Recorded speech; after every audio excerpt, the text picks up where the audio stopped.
Our top story this morning, the mystery of the Nord Stream blast might finally be over. A new intelligence reviewed by US officials indicates that the attack on the Nord Stream pipelines could have been an anti-Russian act committed by a pro-Ukrainian group.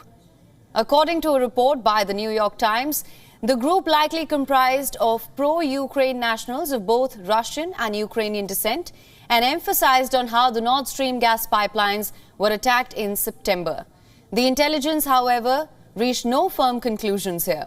It rather gave a clean chit to Ukrainian President Volodymyr Zelensky, outlining on how the intelligence review found no evidence that the perpetrators responsible for the Nord Stream attacks were acting under the directions of Zelensky or his top lieutenants.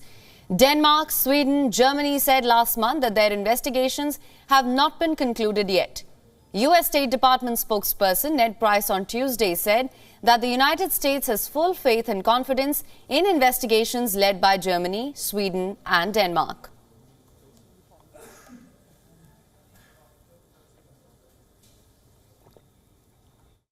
You referenced the investigators, and in fact, there are three countries that are investigating exactly what transpired. Our German allies, our Swedish and Danish partners as well. They've opened investigation into what has happened. Those investigations are ongoing.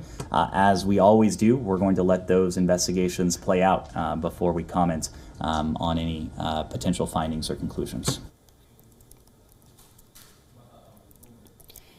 Meanwhile, Ukraine has denied any involvement in the attack on Nord Stream gas pipelines, which carried Russian gas to Europe. Taking to Twitter, Zelensky's top advisor said that Ukraine has nothing to do with the Baltic Sea mishap, further adding that he had no information about pro-Ukrainian sabotage groups. Russian Foreign Ministry, on the other hand, said that the latest report underscored the need for Moscow's questions about what happened to be answered. The Nord Stream pipelines that connects Russia and Germany became a damaging flashpoint last year amid the ongoing Russian offensive in Ukraine. For more on this, our correspondent Susan Tehrani has sent us this report from New York. Listen in.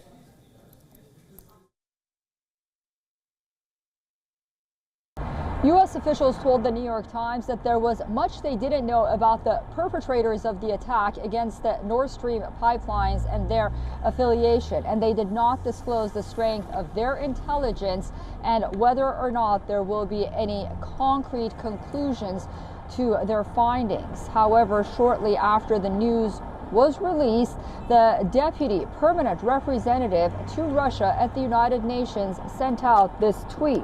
This proves that we are right in pushing for a UN Security Council resolution on launching an international investigation on the attack against the Nord Stream pipelines. He said that it's backed by the UN Secretary General. He also said that the vote will definitely take place by the end of March. Now, Russia has been calling for this resolution at the Security Council for some time now, facing pushback by Western countries. European countries at the Security Council insist that they are conducting their own independent investigation into the matter, saying that it's not clear when this investigation will be concluded. Ultimately, any finding that puts the blame on Kyiv or any group affiliated with Ukraine will face a backlash in Europe and will make it very difficult for the West to stay united in supporting Ukraine against Russia. Susan Tehrani reporting from New York for WION World is One.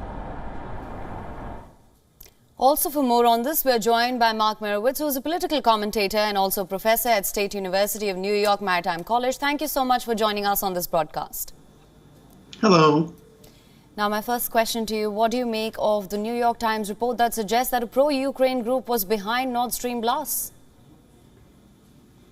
I mean, this is once again complete speculation based on anonymous secret sources, and it's based on Seymour Hersh. And we know that Seymour Hersh is not the most reputable and commentator, and a lot of people have debunked him in the, what he said in the past, and there's no reason to believe it. What's it really all about? It really starts with President Biden saying that, if Russia invades Ukraine, he will take care of getting rid of Nord Stream 2 is never going to happen. And how do you know? Well, I will take care of it. Based on that, then you end up with this accusation that Ukraine is behind it, but the Ukrainians say they're not. Then there's this investigation. This is a highly complex operation that took place in the Baltic Sea.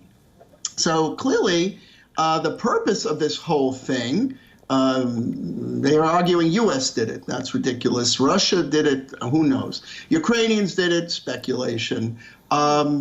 It's completely an effort here in disinformation and confusion. And the reason for it is to sow discord and unhappiness between Ukraine and Germany, between Ukraine and its European allies, period. And to go into the United Nations about anything is a waste of time, because we know that the Russians and the Chinese have a veto, and so does the United States. So there never is going to be anything done about it anywhere. It probably will remain as secret as all of the details of Kennedy's assassination and other things that we really don't know about. And controversial claims, that's what Seymour Hersh has been about.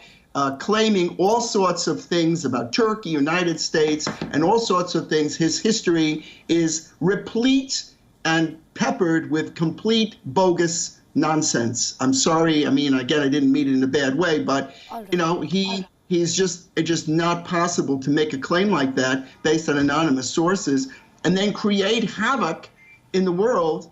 And create problems for the entire world order based on anonymous sources. I think it's quite disturbing. All right, sir. Well, if we were to entertain this possibility, what could be the repercussions if the report is indeed true?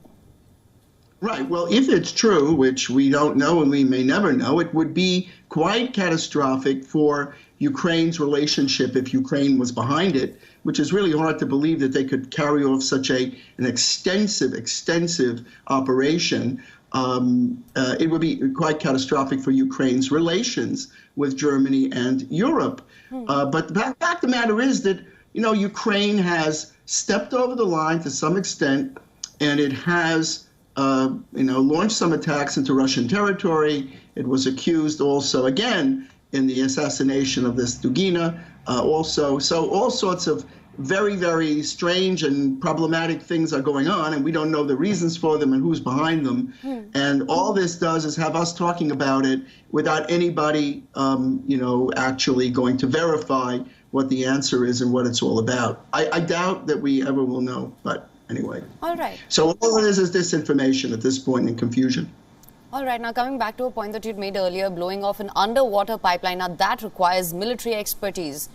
Do you think that Ukraine possesses the capability to carry out such an operation independently? How would I know? I mean, you know, Ukraine, I mean, I don't know what they have or what they don't have, but I think the evaluation of it is that it would require incredible feat of intelligence. It would have required incredible feats of being able to avoid being located, being spotted, being surveilled while doing it, and would have required thousands of pounds of explosives. So the answer to your question is, who knows? But probably not. I mean, they seem to be preoccupied in trying to save their lives from Russian invasion.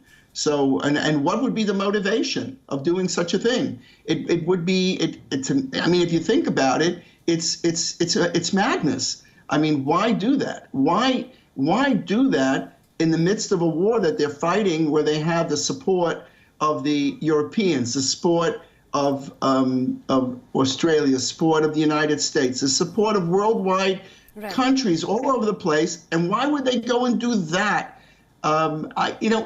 It's puzzling that it just doesn't make sense.